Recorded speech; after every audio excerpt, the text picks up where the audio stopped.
This is Our Rough Draft, a podcast, real talk for real relationships. Welcome to Our Rough Draft, where we share real stories from marriage, work, life, and the adventures along the way. We'll laugh, maybe get real, and hopefully help you spark some new conversations in your own life. I'm Denise, the wild, emotional one who loves words and big ideas. And I'm Tim. I'm the practical level one who fixes what she dreams of. And this is Our Rough Draft, where we share the stories we're still living. I know that feeling. It is sweaty. Yeah. I feel like this room's not getting any air. Well, I feel like, is there something blocking that? Like, see the... Maybe it's just dust. You good? I think so. I don't know. Define good. Do I look okay? You look great. Too much glare off my bald head? It's not. It's no shadows. I don't know. You're in the picture, Finn. Smile. You just look so forlorn. Come here. Come here. No. Okay. All done. Welcome to Our Rough Draft. Why do you always laugh when you say that? I don't know, because I feel like, what are we doing? What are we doing? I know. I love it. No but like, one knows. it's okay. We got all these dogs tonight. Yeah, there's a lot of dogs around. Penny. Anyhow, welcome. Welcome to Our Rough Draft. So I think today we're going to talk about legacies. Yeah. And what even is a legacy? And how do you leave a legacy? And why do you do what you do for a legacy? Or do you need to do anything at all for a legacy? Oh, There's a I love twist. that. Okay. But before we do, I think we have a big milestone that we should be celebrating. Anything big happen recently with you? You know, whatever. That's a softball that I just threw out there too. Yeah. So yeah. tell me. I turned in the draft of my book. The full draft, the whole thing, Not a cover, chapter. the whole thing. I took it from idea to outline to all the different chapters and topics and 3 parts of the book. And I wrote them all. I finished writing them all on time by my deadline. And I sent it off to my editor, the first of many. Yeah, I'm so excited. So it's with Avalon is my editor, and she is doing the developmental edits. And so making sure that it's all flowy and it fits together and there's no big gaping holes and there's no parts that need to be taken out or big parts that need to be put in. I expect it will grow by about probably 10,000 words in the after edits. And then it goes to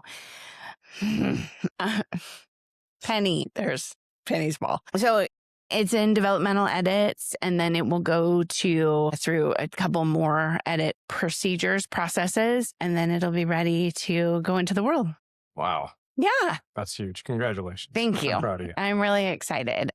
Speaking of legacies. Right. And that's a part of it. And I have all these other books in the queue behind it, but this is the first one. And I read something this week that said first-time authors are always so excited when they hit their book deadline, and they don't know that just opens a whole new to-do list. And I know that it does. And I'm okay with that because it just feels so fucking good to be done. Like to-do list in terms of like the next round of edits, the next book. All of it, the marketing, the publication pieces, the book tours, the book conversations, podcasts, and book clubs and bookstores and all of that. Because you really have to like take it on to like make sure that people are buying it. So as the first person to interview you about this new book, which I'm kind of patting myself on the back for, I feel like I should ask, what is it about? Awesome. Thanks for asking. Yeah, no problem. It is called One of the Herd. And it is H-E. It is, but it's also both. Oh. So it is the stories of the herd that I inherited. The middle section's about the herd that I navigated. And then the final third of the book is the herd that I choose.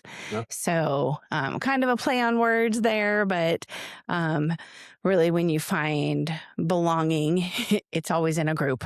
You're not doing it on your own. And so you are with a group of people when you start out. You have to navigate hard things, easy things, good things, bad things as you go. And then hopefully you go to a point where you get to choose the life you want. And it's stories from all three. Yeah. When is it expected to come out so people at home can pick it You up? can get on the waiting list now. Cool. You just let me know and I will put you on the list. It is scheduled for release in April. Got it. April 2027. Yes. Okay.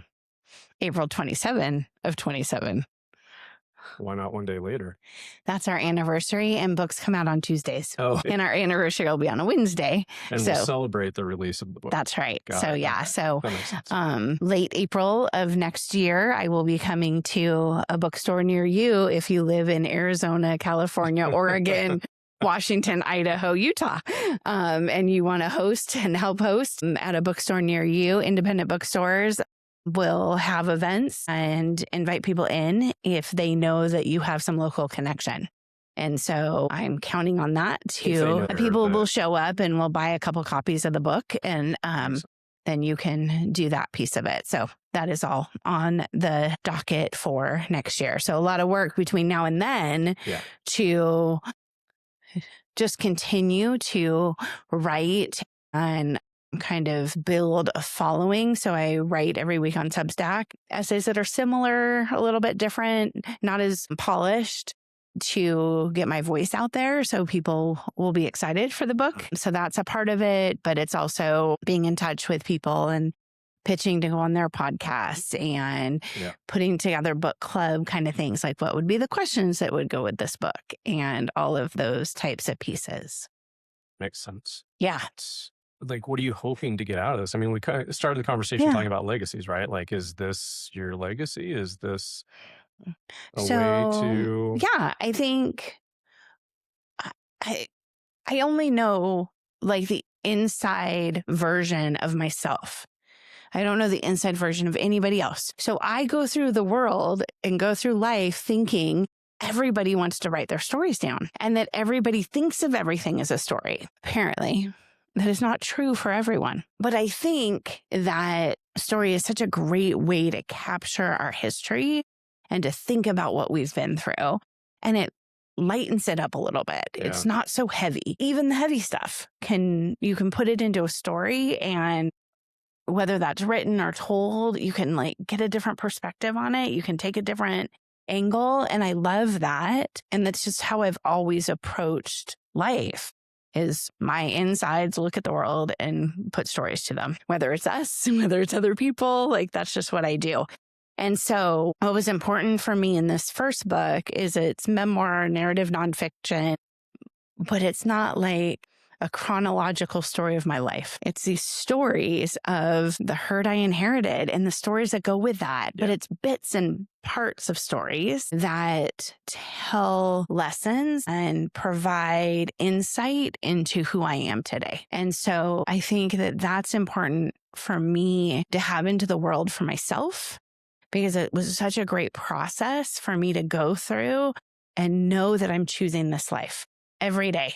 It's interesting to be, I mean, I can pretend that I'm just an objective interviewer, but I'm not, obviously. It's been interesting to be along with you on that ride as you thought about it, because I think we've had a lot of conversation about the stories. And I think as you like unraveled a story, you would think about another story, or then you would get, you would go down a rabbit hole of, where did that person live and why was this? And so it was just this kind of constant, like one thing led to another. And it was interesting to watch that process of you exploring some of the things that you probably haven't explored for a little while. Yeah. And I think it'll be interesting for you to read it because so much of that isn't in it. It was like, I needed it for the context. Mhm. I needed it for the texture.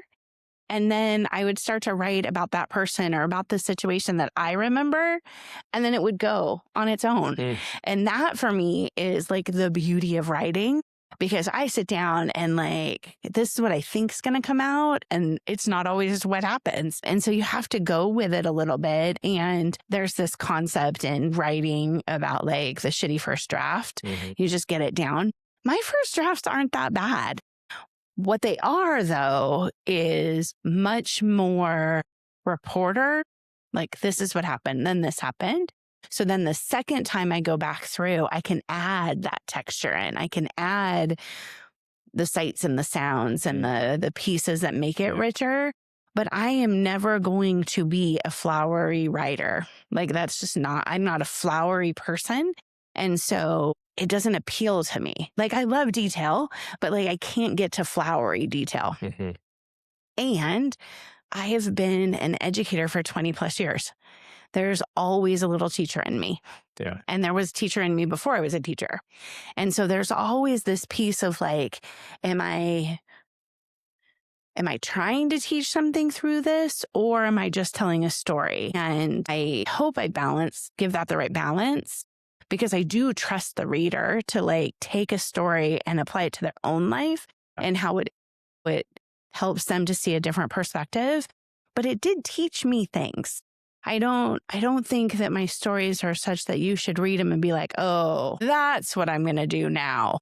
But it's more about like, I see how she got to where she is. Well, and I think that I feel like we've been kind of purposeful in this podcast about sparking thoughts, sparking conversation, feelings. I mean, whatever it might be. This isn't intended to be a lecture. This isn't intended to ever be teaching or this is the right way. It's just an exploration. And if it sparks something along the way, that's the interesting part. I love that you said that, because that's how I teach too. I teach in story, right? Like, let me tell you a story. Let me tell you what happened today. And then blah, blah, blah, blah, blah, right? Or let me tell you about this time that this parent came in and da, da, da, da, da. That's how I teach. And so this book, I think, captures me. But I also think that the lessons that we learn in life are always good to see and apply to ourselves. Be like, did I have something similar? What did I take away from it to kind of, like you just said, spark that conversation or the reflection? So you have a lot of these lined up, these being books. Yes. And I've heard about others.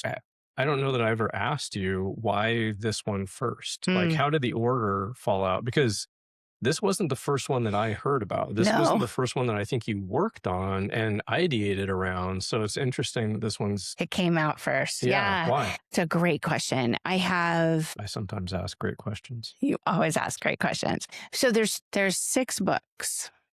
I was counting on her fingers, by the way. For those of you that aren't watching and just listening, she was counting on her fingers. Oh my gosh, there's 7 books. 6 in the queue, because one's out the door.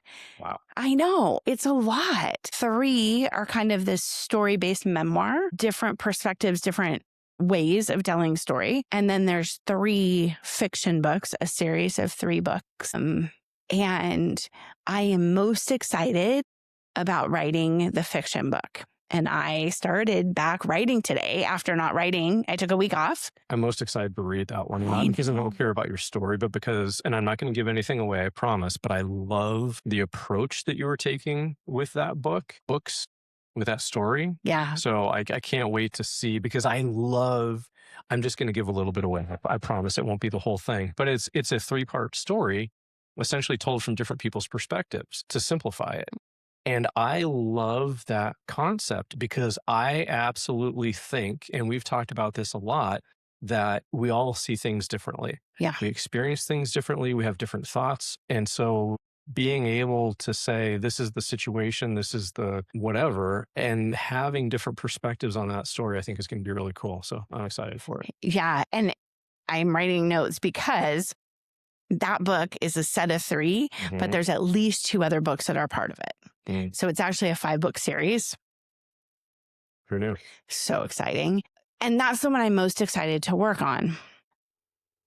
This one, these stories, this herd that I navigated kept coming up for me over and over again. I would be in situations where like it kept like pushing, and it was like I had to go through it to get to the other side to be able to call myself a writer. So explain those herds, like the herd you navigated, the herd you inherited. Like what do you consider navigating, inheriting, creating? So the herd, because I think everybody has herds, but maybe they don't realize. Yeah. So the herd that I inherited is really the humans that raised me. Good, bad, or indifferent. Mostly not indifferent. Some mostly good with edge to it. But that like launched me to a certain point. And then when I was in the world, college, first at Bauer, navigating these groups of women, things didn't always go well. I had baggage from that original herd that I was trying to navigate with these new herds, and I didn't quite know how to do it. And I would have roadblocks and stumbles and some really hard times. And then I had along the way some really incredible people that were guides and sages that like opened my eyes up to different things. And I was able to then put it in perspective and be like, okay, now this is what I can do differently, or this is how I can approach something differently.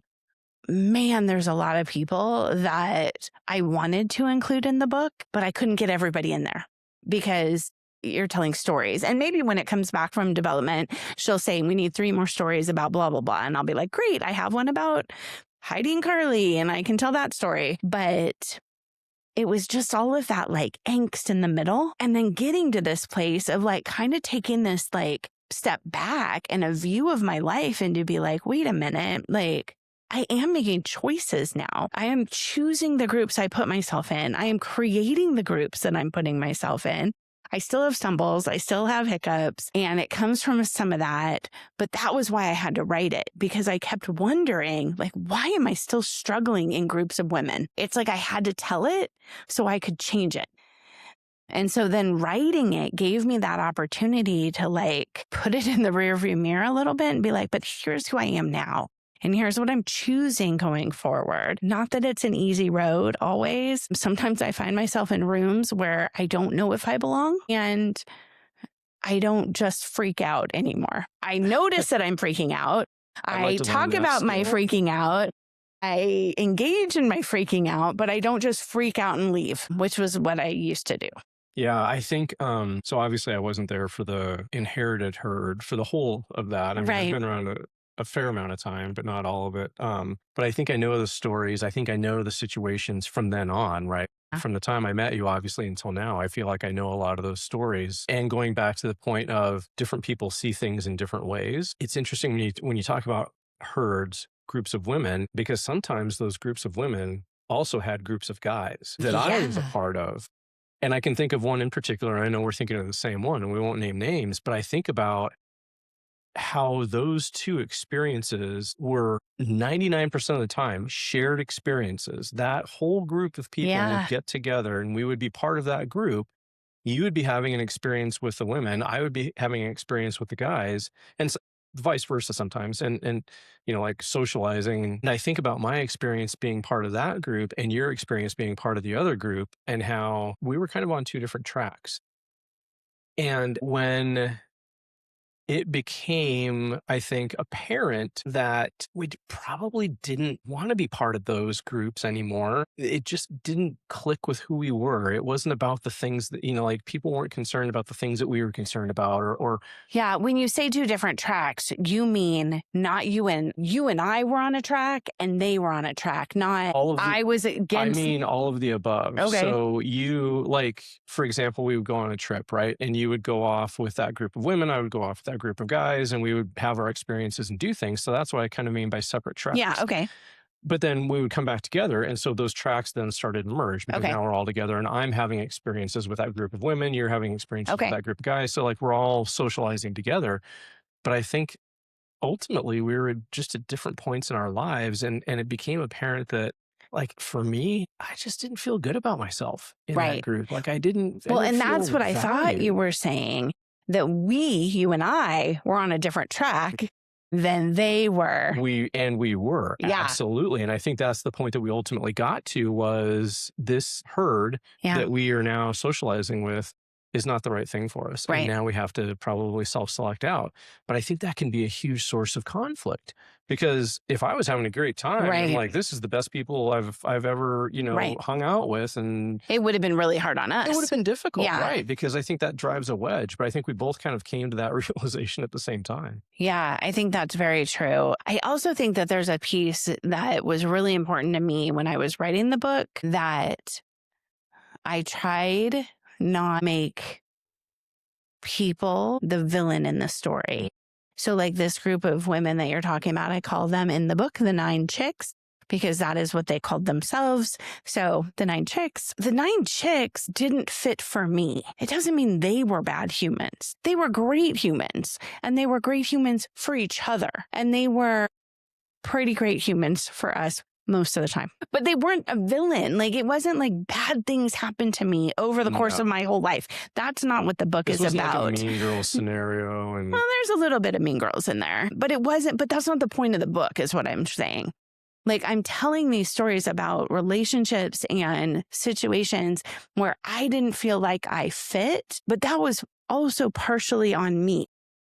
And so that's the perspective that I try and tell these stories of, what did I take from it? What did I hear and see and feel, so that I could pivot to this part of my life and not be that mean girl, be more inclusive, find the people who make me feel good about myself.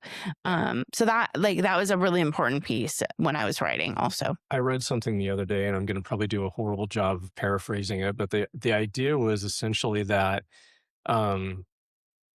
when you look at the people who were in your lives, who are no longer in your lives, or the people who were in your lives are still in your life, look at it as almost like a party at your house.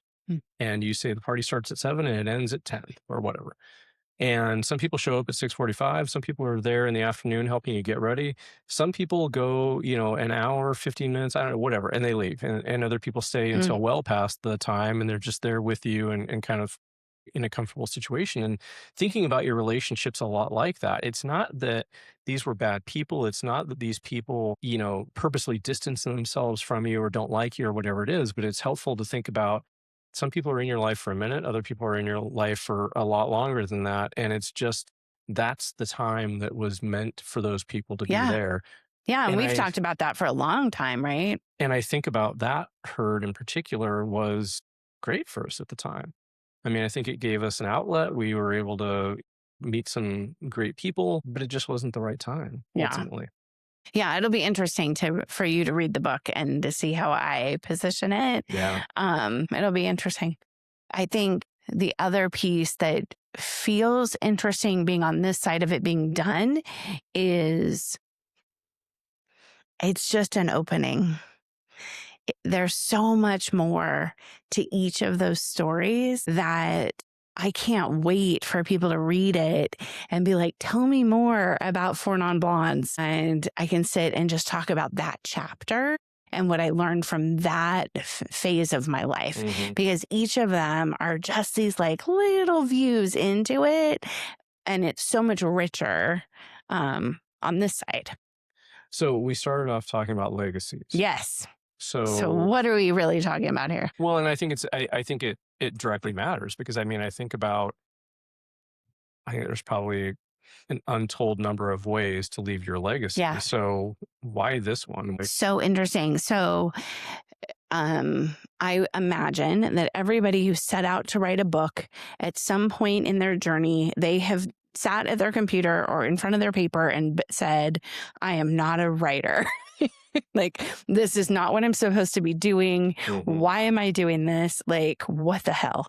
That happened for sure. I have always believed that I was a writer from when I was little. And I think we had an episode just recently about senior year. Oh, yeah. My senior year, I was going to be a writer. Yeah. Like, that was the plan. Before our senior year, I remember Heather and I talked about we were going to be magazine writers, and we were going to go off, and one of us was going to run Cosmo and the other was going to run GQ, and we were going to have this fancy New York life, and that was what we were going to do, and it was going to be awesome. at either GQ or Cosmo. Like, I would picture you as an Atlantic or. Well, now, but back then I could have done Cosmo. Oh, okay, gotcha. And FYI, Pema now and I are both still writers, because it doesn't go away. Like, when you identify as that is who you are. And if you believe that you have it in you, you do, whether that's art of any kind, writing, like anybody can be a writer. Like, that is my favorite subject to teach in school, because people don't think they have a story. And they do. They have so many stories, and their perspective matters. And so whether that's telling a story or writing a story, like, we all have it in us. But there are some of us who are predisposed to the written word. And it just somehow is how I process life. It's how I process my emotions. It's how I feel most heard. And so for me, right, it was really important to start there.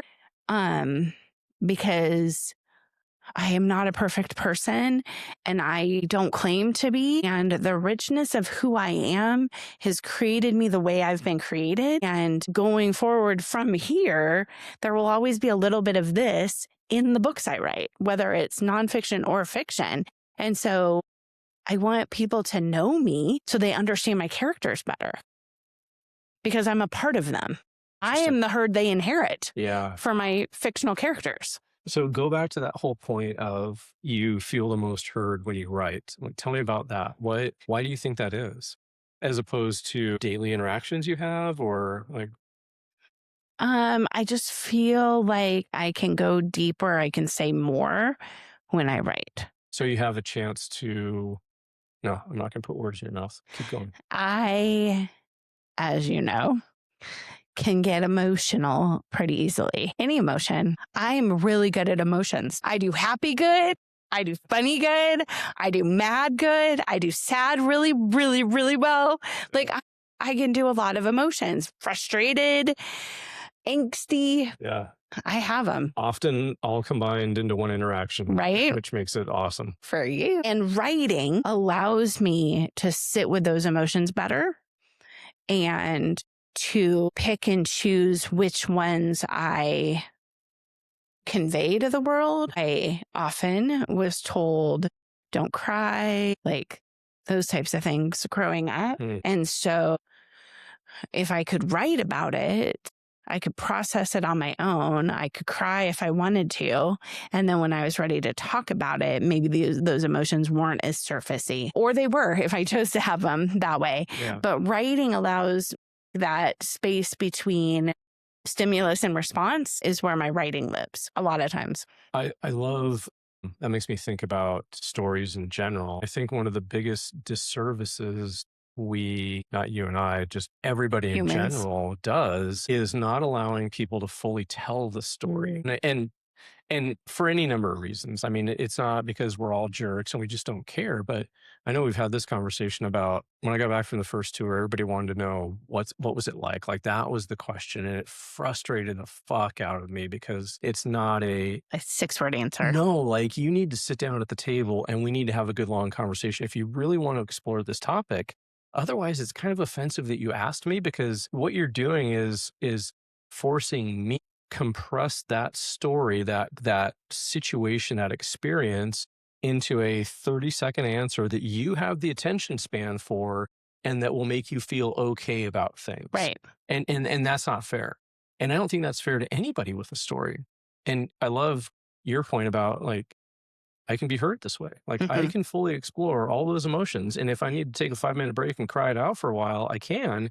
And I don't have people looking at me a certain way and then walking away because the emotion came out. I can explore this entire thing, put it down, and then here it is for you. Yeah. And I also think, from that same example that you're using, it's actually also a gift to the reader or the listener, because if what you're telling them brings up emotions for them, they can take a break. Because I think a lot of times people do want to know, but they don't know that it's going to trigger emotions in them. They don't know how long it's going to take. And so when you're sitting with a book, you know what reading takes, right? And then you can follow up with a question or whatever. Sidebar.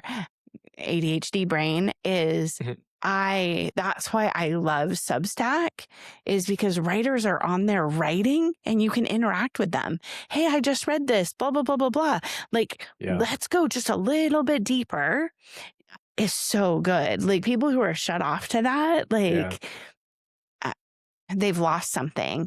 Like, they're missing out on something, because when somebody reads what you've written, that is such a great opportunity to learn more. Same goes with what you're saying. Like, you have to invest in people to hear all of the nuance of their story. And maybe we don't make enough time for it. Maybe we don't know how to be uncomfortable with other people, I think, is sometimes a lot of it. Yeah, I think the thing that's come up for me is a greater awareness of the need to let the story play out in other people, and to not be so quick to move on to another topic, to not be so quick to, I don't know, silently Make judge it okay them, for them. or make it okay for them, like whatever it might be. I mean, I think about how much richer a conversation can be when you truly do want to fully explore it. And sometimes there's not time, but even if there's not time, then you can go back and re-engage. And I love listening. I love, like, for me, the skill there is being able to draw somebody out. And I think that there's value there, because you get to a level that sometimes people don't get to. And I know when people are patient with me and willing to do that same thing with me, regardless of what the story is, it doesn't have to be a story about the army or but when people have the ability and the patience to do that, how much better I feel about myself. Yeah. Because I was able to fully bring you into it. I was able to fully help you understand what makes me me. I didn't have to walk away thinking there was a lot of stuff that was unsaid, and there's a piece now you still don't know about me. And I didn't get a chance to say that because the conversation didn't go there. Like, it works well, I think, for both people. Yeah, it's so interesting. In elementary school, we teach kids to read, and then we ask them eventually to learn how to summarize the story. Between those, we start with retelling. Can you just tell it to me back? And then we get to a point where, can you summarize it? I think that is the worst thing we can do for people. I just don't think anything should be summarized. I just think we're overdoing it on the summary. Like, retell it. Retell it, retell it, retell it. Tell me how it made you feel. Tell me again. Like, more words, the better. Do you think it, like, does that create a reaction in us that we want to summarize everything? Yeah. Because we're told the winning thing is the summary, and summarize your writing, summarize the stories, summarize your point, summarize the answer. Give me the answer. But give it to me in 2 paragraphs or 30 seconds. And I think the retell matters more. There's an example from our personal life. The other night, Thatcher saw a movie and he suggested it for everybody to see. Cooper went and saw it, and then Mason went and saw it. We haven't seen it. And you said to Mason, tell me about the movie. And he retold it to you. And that's what he does. Yeah. And he told you part by part by part by part. And there was a moment where I was like, well, what if we want to see it? And then I was like, doesn't matter. Doesn't matter, because this is his perspective of it. Because even if we go see it, we're going to see something different. But what a joy to be able to hear his entire perspective on it. And he took us through the whole thing with his ideas and his opinions. And like, yes, more of that. Like, that's what we need in the world. Tell me again. Like, retell. I just think that that's important. And we just summarize. Yeah. In life. I think that's I think that's a really key observation. Like, the difference between retelling and summarizing isn't just the amount of time. And it isn't really even also about just the content, right? It's about the connection. Yeah. And I know this because I know you. When people ask you a story about the war, especially. The war. Back in 1918. You don't want to, but you do immediately summarize. Immediately, always. Because if they then engage on the summary, you'll open up. Yeah. But if the summary is enough for them, you haven't been hurt. You haven't been vulnerable. Well, and I think that it goes back to everybody has a story to tell. Yeah. Often, I mean, obviously, multiple stories to tell. And I think that we are in, yeah, I mean, you said it yourself. We're in an era, a situation where we always want to summarize. Yeah. Right. And I think for me, the learning that I had coming back as somebody who had this experience, because I'd always heard about, well, dad came home from the war and he never talked about it. And like that was a thing, right? Like that's the stereotype, trope, yeah. right? That's the trope of a combat vet is coming home from war and never wanting to talk about it. And I don't know that that's true for everybody. Yeah. I think that what is, well, I can't say for everybody. What was true for me was, and I've said this to everybody, I am more than willing to talk about it. I will talk your ear off for hours, but I have to know that you're invested in the answer. I have to know that you're listening. And that does not mean that you're agreeing with me. That does not mean that it doesn't piss you off, make you, sick, make you whatever. Like I am open to all of that, but I just want to know that people are invested in it. And so I summarize because I've made this assumption in my head that people don't want to be invested in it. And especially when I came back the first time in 2005, this thing was still brand new. This thing was Yeah. relatively fresh in everybody's minds. Everybody wanted to tie a fucking yellow ribbon around a tree. Everybody wanted to listen to Toby Keith and all of the Americana type of bullshit. And that's fine if you want that, but I don't want to be a part of that. And not because I don't value that stuff, but because I don't like how that boils it down to a soundbite or to a 30-second interaction. Yeah. Like, you listen to the song and you're like, oh, I sure support the troops. And now, hey, what are we going to have for lunch? It's like, it's not that easy. And nobody's story is that easy. No. And I think what the book did for me, and this is where like I'll tie it back to legacy for a second. Yeah. To bring us back to the topic. Is that I have been able to tell these parts of my story in a way that I think other people can engage with them without it hurting me. Because I've put enough distance between me and the story that if somebody reads the story and that's all they get, it's good enough. If they read it and they ask me a good question, all the much better. If they read it and they go, that can't possibly be true, it doesn't hurt me because it is my story. One of the things I think about with you that I think in this forever long time since you've gotten out and right, like 2005 was a long time ago. Long time, good amount of years. You, I think, have gotten better at telling your story, better at living those parts of your story so that people can engage with the story and it can be a dialogue. Whereas at first it needed to be, you needed to get it out so that you could process it. And if somebody wasn't a good listener, me, it was super frustrating because you just wanted to tell it. And I think that's legacy where you can tell it and people can pick it up. I think, there's so many thoughts there. Which one do I say first? I think that when we initially talked about the idea of legacy, I think I have a negative reaction of that word because I think about generational wealth and big ranches and published names and like engraved glasses. Yeah, this one's not, but yeah, like, we have the silver and we have the monogrammed sheets and we like, that's our it's obviously not correct. I think a legacy is nothing more than a story. I think a legacy is nothing more than a collection of experiences. And I think about the things that I do know about my family and the things that I don't know about my family. Yeah. And I regret that I probably know 5% of what's out there for my parents, for my grandparents, all down the road. And so when I think about legacy, like, why did you write this stuff down? Because it's your legacy. And because if one person reads that, they know that part of the story. And I think for me, maybe in my own story is to answer questions in a way that's approachable. I got you. Okay, so the computer just shut down.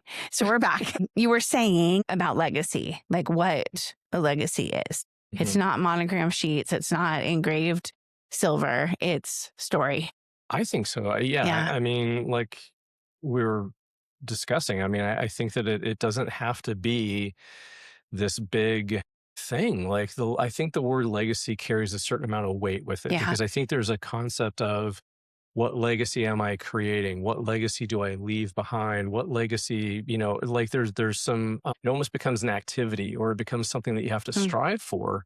And in reality, legacy, I think the most important part of the legacy is just, what are your stories? What are the things that make you you? And I think your book is an important part of your legacy because it puts that stuff out there. Yeah. And so I want to maybe wrap us up with 2 ideas. Yeah. One, leaving breadcrumbs for people is just as cool. So as part of telling my story, one of the chapters in the first part is about Grandma Mimi and at the front window every morning of my senior year of high school.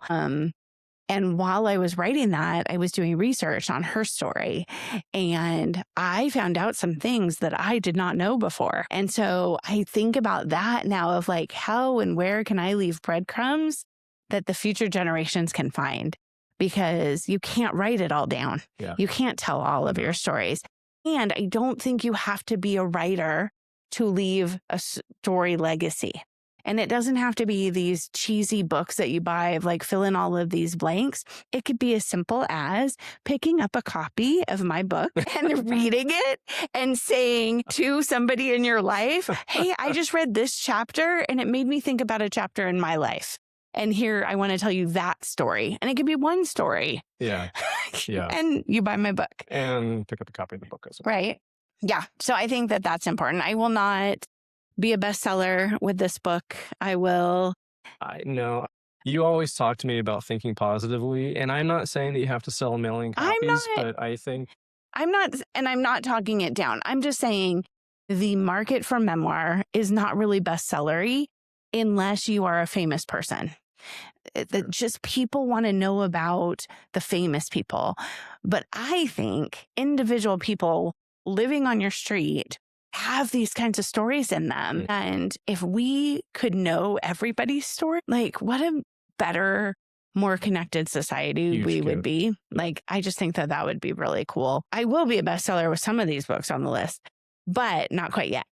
But maybe, I mean, down the road. You can pre-order, just send me a note. There'll be a link and you can find it at deniseleewaters.com. You can sign up for the book list. If you keep plugging things in this podcast, I'm going to have to charge you a fee for the advertising. Right? Advertising's not free, lady. I know. So at your table this week, we hope that you will talk about legacy and that you mostly will talk about story and tell your stories because they're fun. They are fun, indeed. So thanks for listening, everybody. Thanks for being here. Thanks.